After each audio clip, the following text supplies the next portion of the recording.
Hello friends, आज के class में हम सर्कल का पार्ट 3 जो है उसको हम स्टडी करेंगे, है ना। इसमें हम आपको बताएंगे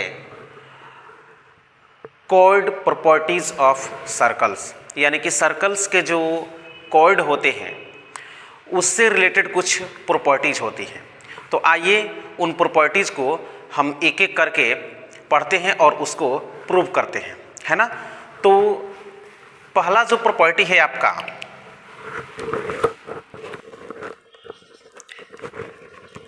equal chords of a circle subtend equal angles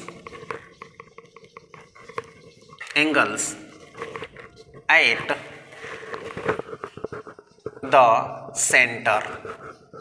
क्या बताया मैंने कि सर्कल के जो इक्वल कॉर्ड्स होते हैं वो उस सर्कल के सेंटर पर इक्वल एंगल्स बनाते हैं। मतलब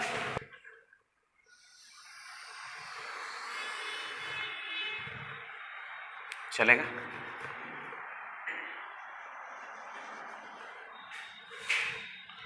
ये एक सर्कल है, इसका सेंटर हो गया आपका ओ इसका क्या हो गया दोस्त, सेंटर हो गया, है ना।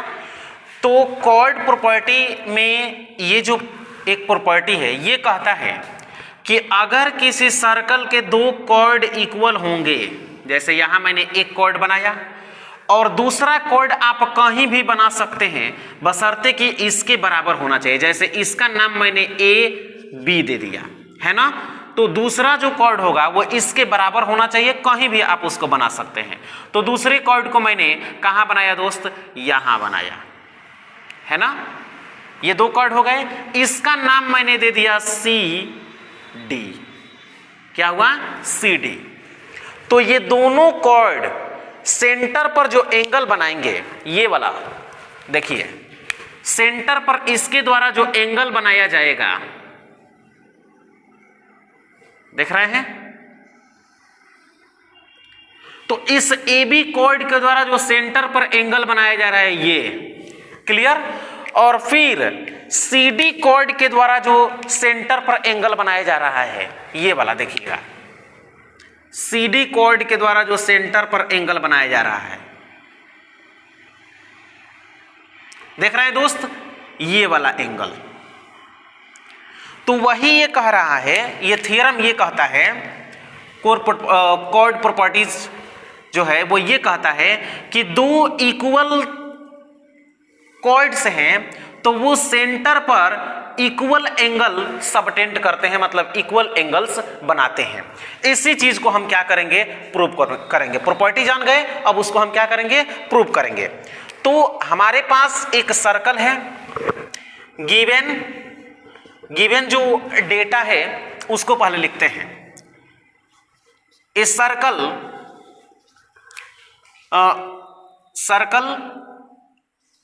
उसका सेंटर ओ हो जाएगा और radius R, and A B and C D are it's equal chords. A B और सी डी जो है इसके क्या होंगे दोस्त, इक्वल कॉर्ड्स हैं, क्योंकि ये दोनों क्या बराबर आपको दिया हुआ है ना। प्रूव क्या करना है आपको, टू प्रूव आपको प्रूव करना है दोस्त, angle C O D is equal to angle A O B. यही प्रूव करना है आपको, angle C O D is equal to angle A O B. Clear हो रही है मेरी बात। अब देखिए, प्रूफ में यहां पे कंस्ट्रक्शन की कोई जरूरत नहीं है। प्रूफ में क्या लेके चलेंगे, हमारे पास जो चीज है उसको लेके चलेंगे। हमारे पास क्या है दोस्त, दो ट्राइंगल्स हैं, दो ट्राइंगल्स है ना। तो यहां पे हम लिखते हैं in triangles C O D and A O B B. यहां मैंने ट्राइंगल नहीं दिया क्योंकि यहां पर ट्राइंगल्स लिख दिए हैं। क्लियर। अब इन दोनों ट्राइंगल्स में आप क्या देख रहे हैं? आप इन दोनों ट्राइंगल में देख रहे होंगे कि आपका ये इस ट्राइंगल का जो CU है या OC है ना, वो इस ट्राइंगल के OB के बराबर होगा या AO के बराबर होगा। मतलब ये साइड, ये साइड, ये साइड और ये साइड, ये चारों आपस में क्या है? बराबर है ना। तो हम इस ट्राइंगल का एक रेडियस और फिर मतलब जो साइड है, इस ट्राइंगल का जो साइड है वो इस सर्कल के लिए रेडियस का काम कर रहा है, और फिर इस ट्राइंगल का जो दोनों साइड्स हैं ये सर्कल के लिए रेडियस का काम कर रहे हैं। तो हम इसको इसके बराबर लिख सकते हैं दोस्त। तो हम क्या लिखेंगे यहाँ पे? OC is equal to OB। क्या लिख देंगे? OC is equal to OB। कहां से दोस्त? तो ये रेडियाई है, रेडियाई ऑफ सर्कल्स है ना, सर्कल के रेडियाई हैं। दूसरा OD इज इक्वल टू आप लिख सकते हैं OA। क्या लिख सकते हैं दोस्त? OD is equal to OA। ये भी वही चीज है, रेडियाई ऑफ सर्कल्स। क्लियर। और एक है आपके पास CD is equal to AB। क्या है दोस्त? CD is equal to AB। कोई दिक्कत? तो ये क्या है? ये गिवन है, क्वेश्चन में आपका गिवन है इक्वल कॉर्ड्स। ये जो दोनों कॉर्ड्स हैं AB और CD, ये ऑलरेडी क्या है? आपको गिवन है। क्लियर हो रही है मेरी बात? अब देखिए, अब इन दोनों ट्राइंगल में आपने क्या देखा कि SSS मतलब इस ट्राइंगल के तीनों साइड्स, इस ट्राइंगल के तीनों कॉरेस्पॉन्डिंग साइड्स के क्या हैं? बराबर हैं। तो हम यहाँ पे SSS कॉन्ग्रुएंस क्राइटेरियन लेकर के चलेंगे। तो यहाँ हम लिख देंगे, इसलिए बाई SSS कॉन्ग्रुएंस क्राइटेरियन। एक क्राइटेरिया होता है और एक क्राइटेरियन होता है। तो क्राइटेरियन जो है दोस्त सिंगुलर है और क्राइटेरियन का प्लुरल होता है। ठीक है। तो यहां पे मैंने सिंगुलर लिखा है। तो बाई SSS कॉन्ग्रुएंस क्राइटेरियन दोनों ट्राइंगल क्या होंगे? कॉन्ग्रुएंट होंगे। तो पहला जो ट्राइंगल है उसका मैंने नाम लिया COD। क्या लिया? Triangle COD। तो इसी के रेस्पेक्ट में हम दूसरा नाम लेंगे। तो यहां पे ज्यादा सोचने की जरूरत नहीं है, क्योंकि इसके इस ट्राइंगल के दोनों साइड्स, इस ट्राइंगल के दोनों साइड्स के क्या हैं? बराबर है ना। यहां पे जैसे ये चारों तो रेडियस ही है ना, तो किसी के बराबर हम किसी को यहां पे लिख देंगे ना। बोलिए, लिख सकते हैं ना। तो ज्यादा इसमें नाम के लिए नहीं सोचना है। COD इज कॉन्ग्रुएंट टू, आप क्या नाम लिखेंगे?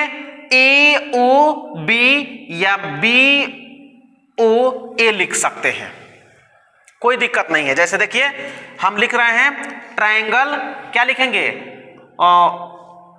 COD लिखे हैं तो AOB लिख देते हैं, AOB। अगर हमने ये नाम गलत लिखा होगा तो इसके कॉरेस्पॉन्डिंग पार्ट्स बराबर नहीं आएंगे। मतलब क्या कि CO is equal to AO। देखिए तो है क्या? CO is equal to AO, सही है। उसके बाद OD is equal to OB, OD is equal to OB, सही है। उसके बाद CD is equal to AB, CD is equal to AB, बिल्कुल सही है। मतलब कि मैंने जो ये नामकरण किया है, नॉमिनेशन जो किया है यहाँ पे, ये बिल्कुल सही है। अगर इसका नाम हम ऐसे करते, जैसे triangle COD is congruent to triangle COD को हम अगर ABO लिखते, ABO, तो ये जो नॉमिनेशन होगा ये गलत हो जाएगा दोस्त। क्यों? यहां पे कह रहा है CO is equal to AB, यानी कि पहला दूसरा इज इक्वल टू पहला दूसरा, दूसरा तीसरा इज इक्वल टू दूसरा तीसरा, पहला तीसरा इज इक्वल टू पहला तीसरा होना चाहिए। तो देखिए तो है क्या? CO is equal to AB कह रहा है, CU is equal to AB, क्या ऐसा है? नहीं, इसलिए ये नाम जो मैंने लिखा है ये क्या हो गया? गलत हो गया। और यहां पे जो मैंने नाम लिखा है ये एकदम क्या है? सही है, इसमें कोई दिक्कत नहीं है। अब क्या है कि जब दो ट्राइंगल कॉन्ग्रुएंट होते हैं तो CPCT एक आप पढ़े होंगे, कॉन्ग्रुएंट पार्ट, ये corresponding parts of congruent triangles, है ना? तो CPCT होता है, तो इसमें कॉरेस्पॉन्डिंग एंगल भी बराबर होंगे और कॉरेस्पॉन्डिंग साइड्स भी क्या हो जाएंगे दोस्त? बराबर हो जाएंगे। तो अब जब इतना हम लिख लिए तो सबको लिखने की जरूरत नहीं है, हमको जो चाहिए उसको हम क्या कर देंगे? लिख देंगे। तो यहां हमको क्या चाहिए? Angle COD is equal to angle AOB। Clear है? तो यहां हम लिख देंगे angle COD is equal to angle AOB। यही हमको क्या करना था? यहां पे प्रूव करना था, है ना? क्लियर हुई मेरी बात? अब देखिए, अगर आप इस थ्योरम के कन्वर्स के बारे में बात करें, अगर ये जो मैंने थ्योरम दिया है इसका अगर कन्वर्स के बारे में बात करें तो इसका कन्वर्स क्या होगा? देखिएगा ध्यान से। जैसे इक्वल कोड्स हैं तो सेंटर पर इक्वल एंगल क्या कर रहे हैं? सबटेंड कर रहे हैं। अब कह रहा है कि अगर दो कॉर्ड्स के द्वारा, किसी सर्कल के दो कॉर्ड्स के द्वारा सेंटर पर बनाए गए एंगल इक्वल होंगे तो वो दोनों कॉर्ड्स भी क्या होंगे? इक्वल होंगे। यही कह रहा है। बात एक बार फिर से सुन लीजिए कि आपका जो अभी थ्योरम दिया गया है उसमें ये बताया जा रहा है कि किसी सर्कल के इक्वल कॉर्ड्स जो होते हैं वो सेंटर पर इक्वल एंगल सबटेंड करते हैं, मतलब इक्वल एंगल बनाते हैं। अब इसका कन्वर्स जो होगा वो ये होगा कि अगर किसी सर्कल के दो कॉर्ड के द्वारा सेंटर पर बनाए गए एंगल इक्वल होंगे तो वो दोनों कॉर्ड्स भी आपस में क्या होंगे? इक्वल होंगे। क्लियर हुआ? तो आज के लिए इतना ही, मिलते हैं फिर नेक्स्ट क्लास में। Thanks for watching the video.